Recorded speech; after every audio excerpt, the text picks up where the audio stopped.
Hello जय हिंद दोस्तों, मैं रणवीर सिंह स्वागत करता हूँ फिर से आप सभी का आपके अपने परिवार रेम्बा क्लासेस में। तो दोस्तों हम लोग बात करने वाले हैं और जैसा कि हम लोग जीके जीएस का पूरा जो है सेट देख रहे हैं, प्रैक्टिस सेट देख रहे हैं और ये सभी एग्ज़ाम्स के लिए, छोटे बड़े सभी एग्ज़ाम्स के लिए महत्वपूर्ण रहने वाला है ये पूरा आपका सीरीज़। इसको आप कंटिन्यू आगे तक देखते रहें और इसके तहत ये दूसरा वीडियो हो जाएगा। इससे पहले वाला वीडियो अगर आप नहीं देखे हैं तो इसको देखने के बाद उसको भी देख लीजिएगा, काफ़ी मज़ा आएगा, आपको काफ़ी कुछ सीखने को मिलेगा। क्वेश्चन का लेवल अच्छा रखा जाता है और बाकी बातों पर भी हम चर्चा करते हैं, है ना, जो आमतौर पे एग्ज़ाम में पूछे जाने की संभावनाएं बनाए हुए क्वेश्चंस होते हैं, उन पर हम लोग चर्चा करते हैं। तो वीडियो को शुरू करें बिना समय गंवाए। उससे पहले यदि आप चैनल पर नए हैं तो चैनल को सब्सक्राइब कर लीजिए, बेल आइकन को भी प्रेस कर लीजिए जिससे मिल सकेगा नोटिफिकेशन सबसे पहले, और दोस्तों के साथ शेयर करना बिल्कुल ना भूलें। वीडियो को लाइक करिए। चलिए शुरू करते हैं वीडियो को। क्वेश्चन क्या है भाई, भारतीय पुरातत्व सर्वेक्षण की स्थापना कब हुई थी? टाइम ड्यूरेशन पूछा है कि किस टाइम ड्यूरेशन में हुआ था। तो देखिए सबसे पहले मैं आपको आंसर पे क्लिक करूंगा जिससे आपको तुरंत पहले आंसर याद हो जाए, उसके बाद हम लोग उसका पोस्टमार्टम करेंगे, है ना। तो देखिए 1861 में क्या हुआ था, पुरातत्व संरक्षण की स्थापना हुई थी और जो संस्थापक हैं या भारतीय पुरातत्व विभाग के जो जनक हैं जिन्होंने स्थापना की थी वो कौन हो जाएंगे? ए कनिंघम, है ना, अलेक्जेंडर कनिंघम, समझ रहे ना। और एक नाम और आ जाता है इसमें, जॉन मार्शल। तो जॉन मार्शल ने, क्वेश्चन देखिए आप कहाँ से कंफ्यूज हो सकते हैं, समस्याएं आपको कहाँ हो सकती हैं, उन चीज़ों पर मैं चर्चा ज़रूर कर लेता हूँ।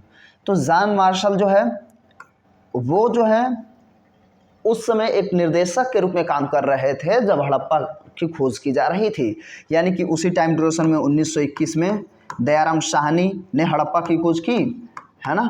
और हड़प्पा जो है, अच्छा ये अभी मैं एक थोड़ा छोटा सा क्वेश्चन पूछूंगा। तो जॉन मार्शल और 1922 में फिर मोहनजोदड़ो की खोज हुई थी, ठीक है। तो मोहनजोदड़ो की खोज किसने की थी? राखालदास बनर्जी। तो जब ये दोनों खोजें चल रही थी आगे भी, तो उस समय जॉन मार्शल के निर्देशन में ही काम चल रहा था। तो मोहनजोदड़ो आमतौर पे हम देखते हैं सिंधु घाटी नदी के किनारे पाई जाती है, तो हड़प्पा किस नदी के किनारे पाई जाती है? ये थोड़ा सा आप लोग कमेंट बॉक्स में कमेंट करिएगा, बहुत बेहतरीन क्वेश्चन है, पूछा जाता है ना। और ये आपको याद होगा संभवतः, नहीं तो आप प्रयास करके आंसर जरूर करिएगा जिससे आपको याद भी हो सके। देखिए मोहनजोदड़ो और हड़प्पा में नदियों से क्वेश्चन पूछ लेता है। अच्छा चलिए, अच्छा वापस हम सर्वेक्षण में आते हैं। तो एक और क्वेश्चन बन जाता है कि देखिए करजन के समय जब वो वायसराय था उस समय इस विभाग में कहीं ना कहीं कुछ चीज़ें स्थापित की गई थी, या हम कहें तो सुधार से संबंधित काम किया गया था, है ना। 1905 के टाइम ड्यूरेशन में जब करजन था, है ना। करजन ने क्या किया था? बंगाल का विभाजन किया था। बाकी 1857 में तो क्रांति हुई थी, तो जानते हैं हम लोग, डेट से जब बहुत ज़्यादा मतलब नहीं रखना है। तो आगे बढ़ते हैं हम लोग, ये ध्यान रखेंगे 1861 में, और अलेक्जेंडर कनिंघम भारतीय पुरातत्व संरक्षण विभाग के पिता है या भारतीय पुरातत्व के जनक हैं, विभाग के जनक, ठीक है। दक्षिण अफ्रीकी यात्री इब्न बतूता किसके शासनकाल में भारत आया? ये क्वेश्चन बहुत पूछा जाता है, ऐसे क्वेश्चन जो कोई यात्री आता है ऐसे करके क्वेश्चन।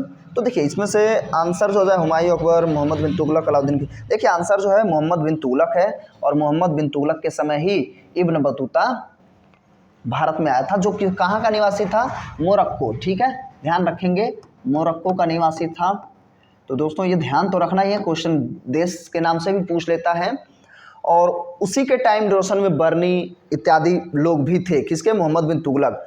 मोहम्मद बिन तुगलक को सबसे होशियार और सबसे पागल शासक भी कहा जाता है, समझ रहे ना। और ये टाइम ड्यूरेशन अगर हम बात कर लें तो 1325 से 1351 तक रहा शासक, है ना। इससे पहले ये दूसरे नंबर का शासक है, और इससे पहले जो है फिरोज शाह तुगलक ने तुगलक वंश की स्थापना की थी। फिर ये सेकंड नंबर पे ये आता है जो जौना खां, भी इसे पितृहंतक कहा गया, है ना। हालांकि वो तो हम देखते हैं और जब अजातशत्रु और बाकियों को देखते हैं तो उस समय इस चीज़ की चर्चा करते हैं, लेकिन इसने भी हत्या की थी। इसका नाम पहले जौना खां था। जौना खां था इसीलिए इसका जो अगला शासक होगा, जो इसका चचेरा भाई है फिरोज शाह तुगलक, उसी ने इसी के याद में जौनपुर की स्थापना की थी, जौना खां के नाम पे, है ना। तो पूछ लेता है किसके नाम पे किया गया था। थोड़ी सी अगर ब्रीफ में बात करें तो मोहम्मद बिन तुगलक, इसने बहुत सारे काम किए जिसमें से ऐसे काम जो थे इसके फेल हो जाते थे, इसलिए इसे सबसे पढ़ा लिखा मूर्ख शासक कहा गया, है ना। वास्तव में पढ़ा लिखा ज़्यादा था, लेकिन फिर भी कहीं ना कहीं वो टाइमिंग इसकी गड़बड़ होती थी कोई भी काम करने के मामले में। जैसे गंगा यमुना के जो दोआब वाले क्षेत्र में उस समय अधिक टैक्स बढ़ा दिया, जिस समय सूखा और अकाल पड़ा हुआ था पिछले 1-2 वर्षों पहले से ही, तो ये उसका पासा उल्टा पड़ गया। दूसरी बात, इसे लगा कि इतना बड़ा साम्राज्य हो गया है तो शासन करने के लिए सेंट्रल में आना चाहिए, है ना। तो सेंट्रल में आने के चक्कर में दिल्ली से दौलताबाद गया, समझ रहे ना। और दौलताबाद वही देवगिरी है। अच्छा, देवगिरी को ही अलाउद्दीन खिलजी ने लूटा था सबसे पहले, तो देवगिरी को बाद में दौलताबाद नामकरण किया गया था। तो तुगलक ही है। बर्नी ने उसी समय कहा था कि भाई ऐसी स्थिति आ गई थी कि पूरा शहर और पूरी राजधानी उजाड़ पड़ गई थी, और उस शहर में कुत्ते और बिल्ली भी नहीं देखने को मिलते हैं, या कुछ ऐसा शब्द का इस्तेमाल किया था बर्नी ने, ठीक है। तो फिलहाल इब्न बतूता मोरक्को से इसी समय काल में आया था, तो ये ध्यान रखेंगे। अलाउद्दीन खिलजी को भी आप अगर ध्यान रखना चाहें तो देखिए, ये जो है 1296 से 1316 तक ये शासन करता है अलाउद्दीन खिलजी, और ये भी दूसरे नंबर का शासक था, समझ रहे ना। तो क्योंकि जलालुद्दीन फिरोज खिलजी जो है संस्थापक रहता है, फिर अलाउद्दीन खिलजी जो कड़ा मानिकपुर का पहले सूबेदार हुआ करता था, फिर ये जाता है बिना अपने शासक जो जलालुद्दीन फिरोज खिलजी था उससे बिना पूछे देवगिरी पर आक्रमण करता है, बहुत सारा धन संपदा लूटता है और बुलाता है धोखे से कि आइए, और मैं आपसे माफ़ी भी मांगना चाहता हूँ, और ये जो लूट की जो धनराशि है आपको भेंट देना चाहता हूँ, और वहीं पे निपटा देता है। तो वो सारी कहानी चलिए ठीक है। लेकिन सबसे ज़्यादा क्वेश्चन इससे क्या पूछ लेता है, देखिए सबसे ज़्यादा क्वेश्चन ये पूछ लेगा कि भाई अलाउद्दीन खिलजी ने क्या ऐसा काम किया था जो हम आमतौर पे आज के समय में कुछ चीज़ें देखते हैं। तो देखिए, अलाउद्दीन खिलजी ने बाजार नियंत्रण प्रणाली शुरू की थी, समझ रहे ना, बाजार नियंत्रण प्रणाली, ये क्वेश्चन पूछता है बहुत बेहतरीन तरीके से, है ना। बाकी फसल इत्यादि से संबंधित कुछ जो है विभाग इसकी स्थापना करता है, तो बहुत ज़्यादा नहीं, लेकिन बाजार नियंत्रण पूछा जाता है। मोहम्मद बिन तुगलक से संबंधित और भी है तो बहुत सारे क्वेश्चन, लेकिन जो कुछ महत्वपूर्ण है उसमें से ये भी है कि सांकेतिक मुद्रा को शुरू करने वाला भी तुगलक ही था सबसे पहला। तो थोड़ा इधर उधर करके ध्यान रखेंगे, ऐसा कंफ्यूज नहीं होंगे, क्योंकि मैं अभी इसको बताते समय फिर इसको बताने लग गया हूँ। तो यहाँ से इतना ही क्वेश्चन बनता है सामान्यतया, समझ रहे ना। हुमायूं और अकबर तो जानते हैं मुगल में से हैं, है ना। अगर हुमायूं की बात करें तो सेकंड नंबर का ये भी शासक है। पहले नंबर पे क्या है, बाबर है। बाबर जो है भारत में आता है 1526 में, और 30 तक, मतलब 30 में इसकी मृत्यु हो जाती है, तक रहा, और इसी ने उसी समय लोधी वंश का अंत करते हुए दिल्ली सल्तनत का भी अंत किया, और अंततः क्या मुगल एम्पायर शुरू कर दिया, है ना। तो मैं बात करूं 1526 में, 1526 में क्या हुआ, पानीपत का प्रथम युद्ध लड़ा, है ना। और उसके बाद 27 में खानवा का युद्ध राणा सांगा के साथ, 28 में चंदेरी का युद्ध मेदिनी राय के साथ। मैं आपको चलिए लिख ही दे रहा हूँ, याद हो जाए, मेदिनी राय पूरा नाम लिख लीजिएगा, ठीक है। और 27 में खानवा का राणा सांगा, ठीक है। देखिए, इसका आमतौर पे सामान्य सा लोग ट्रिक बनाए हुए हैं, इसमें मेरा अपना कोई वो नहीं है। 26 में खाना खाया, 26 में पानी पिया, 27 में खाना खाया, 28 में घर चल दिया, 29 में घर गया, और 30 में मर गया, ठीक है। तो 29 में घग्गर का युद्ध, जनजातियों के साथ युद्ध लड़ा था। तो इससे भी क्वेश्चन बहुत ज़्यादा पूछ लेता है। इसने जो है सबसे पहले 1526 में ही तुगलमा पद्धति की जो है से युद्ध, तुगलमा पद्धति का मतलब ये है एक घेरा बना के युद्ध, बाहर से घेरा बना के युद्ध, त्रिकोणी टाइप का वो करते थे ये लोग, और ज़रूरत पड़ने पे बाहर से सेना भाग जाती थी, क्योंकि बीच में दूसरी सेनाओं को घेर करके युद्ध करते थे, और ज़रूरत पड़ने पर वो साइड हो जाते थे। नहीं पता चला बीच में घुस गया हीरो बन के, और किनारे से दूसरी सेना है, तो भाई तब तो जैसे भी करके आपको निपटाना बड़ा कठिन है। तो वो तुगलमा पद्धति, और तोपखाने का भी इस्तेमाल इसी समय, बारूद का इस्तेमाल इसी ने भारत में सबसे पहले इंट्रोड्यूस किया था, पहले वाले युद्ध में ही। तो ऐसे बहुत सारे क्वेश्चन बनते हैं, समझ रहे ना। और उसके बाद हुमायूं आ जाता है, भाई 30 तक था तो 30 से 40 तक हुमायूं रहता है, और ये क्वेश्चन पूछ लेता है कि ऐसा कौन सा शासक था जो 2 बार शासक बनता है। तो यही था, 55 से 56 भी बना है ना, और ये सब डेट 1500 है। हुमायूं जो है, ऐसे बहुत सारे क्वेश्चन इससे बनते हैं, तो हुमायूं से ये भी क्वेश्चन बन जाता है कि हुमायूंनामा किसने लिखा है। थोड़े थोड़े से जो ज़्यादा इंपॉर्टेंट है उस पर चर्चा कर ही ले रहा है, कम से कम है ना, सामने दिख रहा है। तो हुमायूंनामा गुलबदन बेगम ने, बाबरनामा खुद बाबर ने, अकबरनामा या आईने अकबरी अबुल फजल ने, समझ रहे हैं इस तरीके से। और अकबर तो जानते ही हैं सबसे ज़्यादा लंबे समय तक, हालांकि इस 49 साल ये भी था और 49 साल औरंगज़ेब भी था, लेकिन दोनों में कुछ चीज़ें जो हैं अंतर हैं, है ना। 1605 तक कुछ माह का भी अंतर है। तो बाकी इनका हम लोग अब पूरा वंश नहीं ख़त्म करने जा रहे हैं, बस इतना सा ही, लेकिन जो जो इम्पोर्टेंट है उसकी चर्चा हम लोगों ने कर लिया था। अच्छा, आप सोच रहे होंगे अच्छा 30-40 के बाद क्या हुआ, तो बचे हुए लगभग 15 साल में एक बिहार का लड़का निकल के आया जिसका नाम था शेरशाह सूरी, ठीक है। उसने इनको जो है बढ़िया से धोया है और अंततः भगा दिया। फिर वापस से लौट के आता है और ये भी एक क्वेश्चन पूछ लेता है कि किस शासक का जो जन्म हुआ था वो निर्वासन के समय हुआ था। तो अकबर का जन्म हुआ था, राणा भिरसाल के यहाँ जन्म हुआ था, समझ रहे ना, उन्होंने शरण दी थी हुमायूं को। तो इस तरीके से। और अगर बात कर लें थोड़ी यात्रियों में, ये तो चलिए हो गया। यात्रियों में बात करें तो यात्रियों में पूछ लेता है कि भारत में सबसे पहला यात्री कौन था, है ना, लेखक यात्रियों में, तो वो हो जाता है मेगास्थनीज, ठीक है, जो बहुत इम्पोर्टेंट मेगास्थनीज, चलो थनीज कर लो क्या है। मेगास्थनीज जो था ये किसके समय में आया था, चंद्रगुप्त मौर्य के समय, है ना, चंद्रगुप्त मौर्य, ठीक है।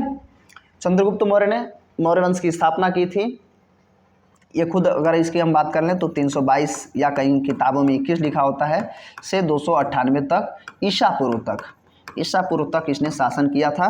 इसके बाद इसका पुत्र बिंदुसार वो 273 ईसा पूर्व तक रहता है और 73 से आगे कंटिन्यू करता है अशोक, नाम तो सुने ही होंगे, है ना, तो उसकी चर्चा हम लोग नहीं करेंगे फिलहाल। मेगास्थनीज की बात कर रहा था और मेगास्थनीज ने इंडिका नामक पुस्तक की रचना की थी, समझ रहे ना, इंडिका, मैंगोफेरा इंडिका नहीं, आम का रासायनिक नाम नहीं, रासायनिक या वैज्ञानिक नाम याद नहीं करना है, सिर्फ इंडिका। इसमें बहुत सारी चीज़ों की इसने रचना की थी, बताया था, काफ़ी कुछ चंद्रगुप्त मौर्य के शासन से संबंधित हमें जानकारियाँ देखने को मिलती है, समझ रहे ना। और ये जो रहा था 5 वर्ष तक रहा था, समझ रहे हैं, 5 वर्ष मतलब 304 से 299 के आसपास तक रहा मौर्य के, चंद्रगुप्त मौर्य के शासनकाल में। मेगास्थनीज की बात कर रहा हूँ मैं, ठीक है। बाकी जो है और अगर यात्रियों की बात कर लें तो हर्षवर्धन के टाइम ड्यूरेशन में हेन सॉन्ग आता है, वो पूछ लेता है। और बात कर लें तो मेगास्थनीज तो हो गया, फाहियान भी पूछ लेता है। फाहियान विक्रमादित्य यानी कि चंद्रगुप्त द्वितीय, वो गुप्त साम्राज्य का है, चंद्रगुप्त द्वितीय के शासनकाल में आता है ना, समुद्रगुप्त के बाद का शासक यानी पुत्रों में से, तो उसके शासनकाल में आया। तो फिर से याद करिए, मैं याद करा दूं कम से कम, जो ज़्यादा पूछा जाता है। देखिए मेगास्थनीज सबसे पहला यात्री किसके समय काल में आएगा, चंद्रगुप्त मौर्य के समय काल में। और आपको पता है उसी समय सिकंदर आया हुआ था, है ना, जब चंद्रगुप्त मौर्य स्ट्रगल कर रहा था और धनानंद शासक था।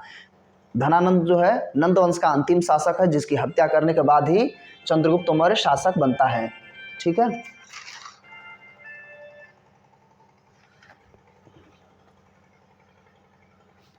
आगे हम बात करते हैं। हाँ, क्या मैं कह रहा था, हाँ, फाहियान किसके समय से आया था, चंद्रगुप्त द्वितीय, जिसे हम विक्रमादित्य भी कहते हैं, और हैंडसम हर्षवर्धन के समय। ये ज़्यादा क्वेश्चन पूछता है, ठीक है। बाकी इब्न बतूता तो हम जानते ही हैं, है ना, मोरक्को जो आया था।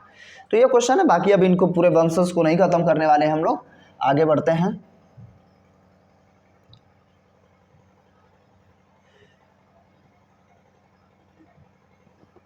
क्वेश्चन अब क्या है, अशोक के अधिकांश अभिलेख किस भाषा में हैं। तो देखिए अशोक के जो अधिकांश अभिलेख हैं, सबसे पहले थोड़ा सा, हाँ, सबसे पहले अधिकांश अभिलेख की बात करें तो इसका आंसर प्राकृत ब्राह्मी, संस्कृत है नहीं, पाली भी नहीं होगा, तो आंसर जो है हिंदी तो है ही नहीं, तो प्राकृत और ब्राह्मी भाषा में सबसे ज़्यादा अभिलेखों की चर्चा, लगभग 43 स्थानों से 150 से भी अधिक अभिलेख प्राप्त होते हैं। किसके? अशोक के। ये वही शासक है, मौर्यों का तीसरे नंबर का शासक है, बहुत एक अलग ही लेवल का शासक था वो। तो 13वें शिलालेख में जो साक्ष्य मिलता है कि भाई उसने जो है टोटल जो बड़े शिलालेख थे वो 14 थे। पहली बात तो ये 14 बड़े शिलालेख थे, समझ रहे ना इसके, और शिलालेख थे, जिसमें से हालांकि पहले दूसरे इसमें सब में पूछ लेता है, तीसरे में क्या कि कौन कौन शासक दूसरे में चर्चा होती है, लेकिन सबसे ज़्यादा जो पूछता है 13वें शिलालेख में। तो 13वें शिलालेख में इस बात की चर्चा है कि कलिंग का जो युद्ध हुआ, कलिंग मतलब वही उड़ीसा वाली बात है, उड़ीसा वाले क्षेत्र को कलिंग उस समय कहा जाता था। तो 13वें शिलालेख में इसकी चर्चा है कि कलिंग का युद्ध हुआ और उसी समय अशोक ने क्या किया, बौद्ध धर्म को नहीं अपनाता है और धम्म विजय को अपनाता है, समझ रहे हैं। हालांकि बौद्ध धर्म को अपनाता ही है, बौद्ध धर्म तो अपनाएगा, लेकिन धम्म विजय, इसका जो बाबा था चंद्रगुप्त मौर्य, वो जो है जैन धर्म को अपनाता है। और अंतिम समय में ये भी कई बार क्वेश्चन पूछ लेता है, वह कौन सा ऐसा शासक था जो श्रृंखला पद्धति, श्रृंखला ऐसे करके, यानी कि भूख की वजह से या व्रत रख करके लंबे उपवास के बाद इसकी मृत्यु हुई थी, श्रृंखला पद्धति करके ऐसे है। वो कर्नाटक गया था और वहीं पे जो है और चंद्रगुप्त नामक बस्ती बसाता है, मैं चंद्रगुप्त मौर्य की बात कर रहा हूँ, और फिर 298 में उसकी मृत्यु होती है, वो अपने आप मरता है, ठीक है, व्रत रख करके। तो कोई हराने वाला भी ऐसे आमतौर पे नहीं थे। और फिर हम बात कर लें, अशोक के अधिकांश शिलालेख तो प्राकृत और ब्राह्मी में है ही है, और पूछ लेता है कई बार कि 2 भाषाओं में, ग्रीक और उसमें अरमाइक भाषा में करके जो था वो कहाँ से प्राप्त होता है, तो वो हम देखते हैं अफगानिस्तान के कंधार वाले क्षेत्र से, समझ रहे ना। तो कूना करके है, वहाँ पे प्राप्त हुआ है। बाकी अगर हम भाषाओं के बारे में बात करें तो पाली जो है, पाली से क्वेश्चन ये पूछा जा सकता है। पाली, हालांकि पाली और प्राकृत ये सभी जो भाषाएं हैं अपभ्रंश, ये सब हिंदी से, अब सिंधी के अपभ्रंश ही हैं, संस्कृत से शुरू करके हिंदी तक जाने में, है ना। तो पाली भाषा का इस्तेमाल सबसे ज़्यादा बौद्धों ने किया था, बौद्ध धर्म में जो भी शिक्षा दीक्षा दी गई थी पाली भाषा में। और वहीं हम प्राकृत भाषा की बात करें तो जैन, इसका आंसर हो गया, ठीक है। तो जैन धर्म में प्राकृत भाषा का सबसे ज़्यादा इस्तेमाल किया गया था। और चूँकि हम जानते हैं महावीर स्वामी जो 24वें तीर्थंकर थे और आखिरी भी थे, और उन्होंने प्राकृत भाषा में सबसे ज़्यादा उपदेश दिए हुए थे, ठीक है। भाषा से अगर बात आए तो कॉन्स्टिट्यूशंस में अगर हम थोड़ा टहलना चाहें तो अनुच्छेद 343 में भाषा की चर्चा होती है ना। और भारत में कोई भी राष्ट्रीय भाषा नहीं है ना। टोटल जो है सब के सब जितनी भी हैं अभी तो लगभग 22 भाषाएं हैं, है ना, जो 8वीं अनुसूची में हम देखते हैं। 8वीं अनुसूची में पहले जो है जब अनुच्छेद जो हमारा संविधान लागू हुआ था उस समय 14 ही भाषाएं थीं, लेकिन बाद में संशोधन कर करके अब 22 भाषा हो चुकी हैं। तो ये सब 8वीं अनुसूची में है। अनुच्छेद 343 में भाषा की चर्चा अनुच्छेद में किया गया। हम जानते हैं अनुसूची होता है भाग और अनुच्छेद भी होता है, तो ये चीज़ें हैं। तो 8वीं अनुसूची 343 में उसमें स्पष्ट लिखा गया है। 343 के सब क्लॉज में हम आगे बढ़ेंगे तो उसमें लिखा है हिंदी क्या है, एक राज्य भाषा है, राष्ट्रीय भाषा कोई भारत की है नहीं। ये थोड़ी सी जो है एक चिंता का विषय है कि कोई तो एक रखना ही चाहिए ना। चलिए, ये हो गया अशोक केस जो भी है, छोड़िए आगे बढ़ते हैं। आगे का जो है नेक्स्ट क्वेश्चन है, प्राचीन भारत में कौन सी लिपि दाएं से बाएं की ओर लिखी जाती थी। दाएं से बाएं लिखे जाने वाले में इसको डायरेक्ट हम आंसर करें तो खरोष्टी, क्योंकि ब्राह्मी जो है वो कहीं ना कहीं हिंदी का ही पूर्ववर्ती रूप है। और हिंदी हम किधर से लिखते हैं, हिंदी हम दाएं से बाएं की ओर लिखते हैं, है ना। बाकी अनुच्छेद और बाकी चीज़ों की चर्चा हो गई है तो बहुत ज़्यादा हमें दिमाग नहीं लगाना है। इसका आंसर हो जाएगा खरोष्टी, प्राचीन भाषा जो दाएं से बाएं की ओर लिखी जाती है, ठीक है। आगे बात करते हैं हम लोग, इसमें बहुत ज़्यादा चर्चा नहीं करना है, कुछ है नहीं उसमें। आगे देखिए, कौन सा अभिलेख कलिंग नरेश खारवेल से संबंधित है। तो खारवेल से संबंधित जो अभिलेख है इसमें से जो आंसर होगा, मैं डायरेक्ट आपको आंसर इसलिए पहले बता देता हूँ, है ना, कि जिससे आपको आंसर तुरंत क्लियर हो जाए, उसके बाद हम लोग बाकी चीज़ों को देखेंगे। तो कलिंग नरेश जो खारवेल था वो हाथी गुम्फा अभिलेख से संबंधित है, मतलब हाथी गुम्फा अभिलेख। बाकी जूनागढ़ अभिलेख, नासिक अभिलेख, नानागढ़ अभिलेख। तो देखिए, और जो जूनागढ़ है वो रुद्रदामन से संबंधित है, और वही अपना जो है गुजरात वाले क्षेत्र में जूनागढ़ अभिलेख है, तो रुद्रदामन से संबंधित। तो यहाँ क्वेश्चन कई बार पूछ लेता है। बाकी यहाँ से तो इस वीडियो में बस इतना सा ही है ना, और सामान्य सा छोटे छोटे से वीडियो हैं, उसको आप अंत तक देखें। बहुत बहुत धन्यवाद अंत तक देखने के लिए। कैसा लगा वीडियो कमेंट करके ज़रूर बताइएगा। अभी भी चैनल को लाइक नहीं किए तो वीडियो को लाइक नहीं किए तो लाइक कर लीजिए, चैनल को सब्सक्राइब नहीं किए तो करके नोटिफिकेशन बेल को हिट कर लीजिएगा, जिससे आपको नोटिफिकेशन मिल सकेगा सबसे पहले। दोस्तों के साथ शेयर करना बिल्कुल ना भूलें। मिलते हैं अगले वीडियो में, तब तक के लिए नमस्कार, जय हिंद, जय भारत।